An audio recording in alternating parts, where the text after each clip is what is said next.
Hello everyone, welcome to our channel. तो आज हम शुरू कर रहे हैं अपना news editorial with value edition part. तो इसमें हम देखेंगे कि हमारे संडे के न्यूज़पेपर में जो काफ़ी इंपॉर्टेंट होता है हमारे पेपर के लिए, तो उसमें हमारे वैल्यू एडिशन क्या है। So let's start.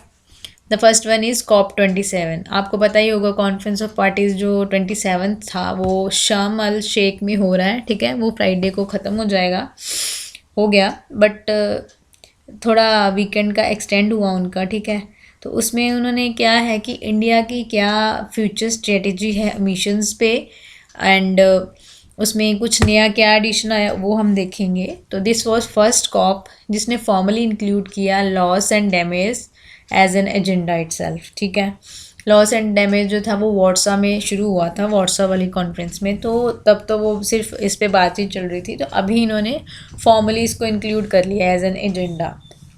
तो भारत की जो स्ट्रेटजी है उनकी कौन सी अनवील की है, जो उन्होंने दर्शाई है, long term low emission strategy. And what has India committed on carbon neutrality. तो पेरिस एग्रीमेंट में क्या हुआ था, जो 2015 का था, उन्होंने क्या किया था कि जो कंट्रीज़ हैं वो एक प्लान बताएंगी जिसमें वो अपनी इकोनॉमीज़ जो हैं फॉसिल फ्यूल से क्लीन एनर्जी सोर्सेज पे कन्वर्ट कर देंगी। ठीक है, तो इसमें उन्होंने क्या मेजर लिया था कि अपना जो टेम्परेचर है वो बियॉन्ड 2 डिग्री सेल्सियस से एंड प्रेफरेबली कम करना है, एंड प्रेफरेबली कितना करना है, 1.5 degree Celsius 1.5 by the end of the century, और बन जाना है कार्बन न्यूट्रल। तो इंडिया ने क्या कमिटमेंट की थी कि वो नेट ज़ीरो हो जाएंगे बाय 2070। तो जो डेडलाइन था वो 2020 तक था, बट जब पेंडेमिक कोविड आ गया ना, तो कोविड की वजह से ये एक्सटेंड हो गया। अब जो भारत है वो 60 कंट्रीज़ हैं अप्रॉक्सीमेटली, जो उनका ग्रुप है उसमें आ गई हैं, जिसमें उन्होंने पेरिस एग्रीमेंट में 190 नेशन ने साइन किया है। तो उसमें एक स्ट्रेटेजी जो है यूएन को इंडिया ने सबमिट की है। तो इंडिया के जो 100 पेज का डॉक्यूमेंट है उसमें उन्होंने बताया है कि क्या क्या इम्पोर्टेंट है। तो कौन कौन सी फोकस किया उन्होंने, किया है न्यूक्लियर एनर्जी पे, हाइड्रोजन पे। ठीक है जी, तो ये क्रिटिकल है कि इंडिया को ट्रांजिशन करनी है हमने कार्बन न्यूट्रल यानी कि कार्बन फ्री इकोनॉमी में। ठीक है, तो उसमें उन्होंने क्या बताया है कि long term carbon development strategy हो जाएगी, जिसमें हम इक्विटेबल और फेयर शेयर करेंगे पूरी दुनिया का ग्लोबल कार्बन बजट। ठीक है, तो इंडिया का प्लान क्या है, मैक्सिमाइज करना है उन्होंने इलेक्ट्रिक व्हीकल्स के यूज़ को, और 2025 तक जो इथेनॉल ब्लेंडेड पेट्रोल की क्षमता है वो 10% से 20% तक लानी है। स्ट्रॉन्ग शिफ्ट हो जाएगा पब्लिक ट्रांसपोर्ट का। ठीक है जी, एंड फोकस और किस पे जाएगा इंडिया का, पैट स्कीम पे। पैट क्या है, perform achieve and trade scheme.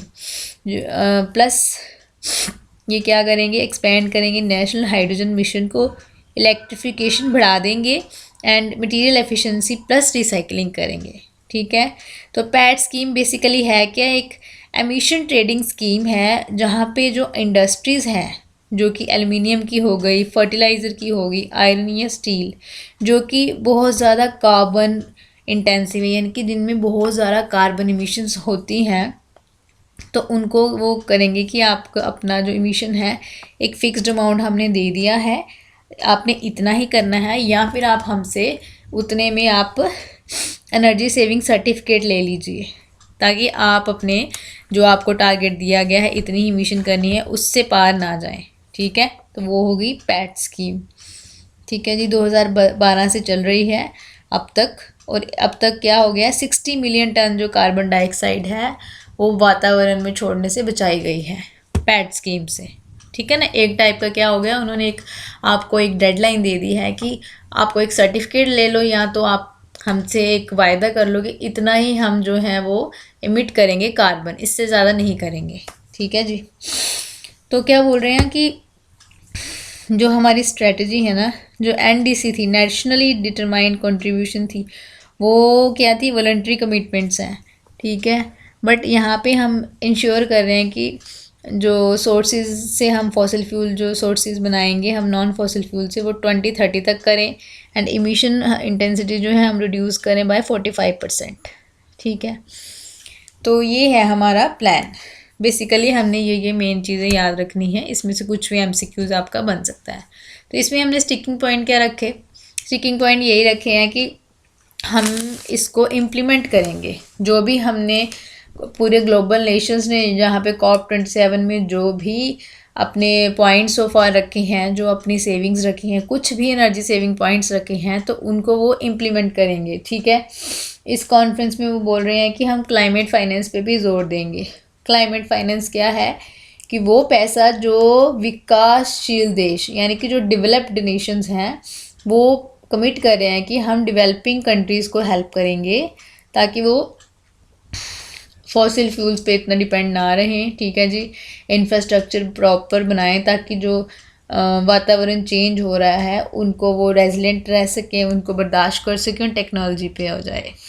ठीक है, और एक नया इन्होंने क्या बनाया है, कुछ डिमांड कर रहे हैं कि नया टारगेट बनाएं जो कि न्यू कलेक्टिव क्वांटिफाइड गोल होगा। उसमें क्या होएगा, डिलीवरी एंड हायर अमाउंट होएगी, ट्रिलियंस ऑफ डॉलर्स, ज़्यादा से ज़्यादा पैसे देंगे ताकि ज़्यादा से ज़्यादा एनर्जी ट्रांजिशन हो जाए और एनर्जी सेव हो जाए। ठीक है, तो ये आ गया हमारा COP27 का, जो इंडिया की तरफ से क्या फ्यूचर प्रोस्पेक्टिव है और क्या स्टिकिंग पॉइंट्स हैं और क्या नया था। ठीक है, लॉस एंड डैमेज जो है वो इन्होंने फॉर्मली अडॉप्ट कर लिया अब इस चीज़ में। ठीक है जी। The next one is royal Bengal tiger. तो जो रॉयल बंगाल टाइगर है ये आपको देखना है कि इसका क्या स्टेटस है। ठीक है, एंड इनकी जो पॉपुलेशन है वो बढ़ गई है, 73 हो गई है। और कौन से नेशनल पार्क में देखा गया, ये Nagarjuna Sagar, Srisailam and Papikonda national park. ये दोनों नेशनल पार्क इंपॉर्टेंट हैं, ये हम पढ़ चुके हैं अपनी न्यूज़ वाली सीरीज़ में, तो ये हम यहाँ पे कवर नहीं करेंगे। आई होप आपने वहाँ देखा हो, नहीं भी देखा हो तो आप गूगल पे जाएं, देखें वहाँ पे। ठीक है, ये कहाँ पे है, आंध्र प्रदेश में है। इवन कि ऑल इंडिया टाइगर एस्टिमेट जो है तो उसमें है कि 60% जो टाइगर की पॉपुलेशन है वो इंक्रीज़ हो गई है। तो अप्रॉक्सीमेटली कितने हो गए, 3000 रॉयल बंगाल टाइगर्स हो गए हैं इंडिया में। ठीक है जी। Then comes last part, tidbits और फैक्ट्स। तो टिडबिट और फैक्ट में आज काफ़ी फैक्चुअल इन्फॉर्मेशन आई है हमारे पेपर के लिए। The first one is Barren Island. जो बैरन आइलैंड है आपको पता होगा ये एक्टिव वॉल्केनो है, इंडिया का ओनली एक्टिव वॉल्केनो है। पेपर में भी आया था बहुत बार, इसकी कुछ लोकेशन आई थी पेपर में, आपके पेपर में। ठीक है जी, तो क्या लोकेशन है, 140 किलोमीटर है north east of port Blair, जो कि अंडमान एंड निकोबार की कैपिटल है। ओके, तो आपने देख लिया ये कहाँ पे है। Then the next one is Hodi. Hodi बोल सकते हैं, हुडी बोल सकते हैं, पता नहीं ये क्या है, कौन सी प्रोनाउंसिएशन है, आप अपने हिसाब से जो आपको सूटेबल लगे, बट आपको याद रखना है कि होडी क्या है, एक बोट है जो कि लोकली अवेलेबल ट्रीज से बनाई गई है। तो जो अंडमान एंड निकोबार के लोग हैं वो डिमांड कर रहे हैं कि ये जो होडी है, जो बोट है, उसको हमें GI टैग देना ज़रूरी है हमें, क्योंकि ये हमारी ही पहचान है। ठीक है, तो याद रखना है होडी क्या है। Then comes Indira Gandhi prize, किसको मिला है, प्रथम NGO, जिसका आप डेटा भी लिखते हो मेंस में। जो प्रथम NGO है तो उसको मिला है Indira Gandhi prize for its work in education. Next one is Vishnupur temples. 17 temple हैं विष्णुपुर के कोलकाता में, जो कि यूनेस्को वर्ल्ड हेरिटेज साइट की टेंटेटिव लिस्ट में है। ठीक है, द नेक्स्ट वन इज़ प्रधानमंत्री किसान फ्लैगशिप स्कीम।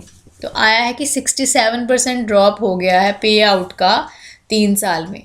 तो ये तो हो गया हमारा मेंस का। ठीक है, बट हमारा प्री का क्या आ जाएगा, ये सेंट्रल सेक्टर स्कीम है। कब आई थी, 2019 में आई थी। और इसमें है क्या, 6000 जो है फार्मर फैमिलीज़ को देंगे, एलिजिबल जो फार्मर फैमिलीज़ हैं, 1 साल में इन 3 इंस्टॉलमेंट्स ऑफ 2000 ईच।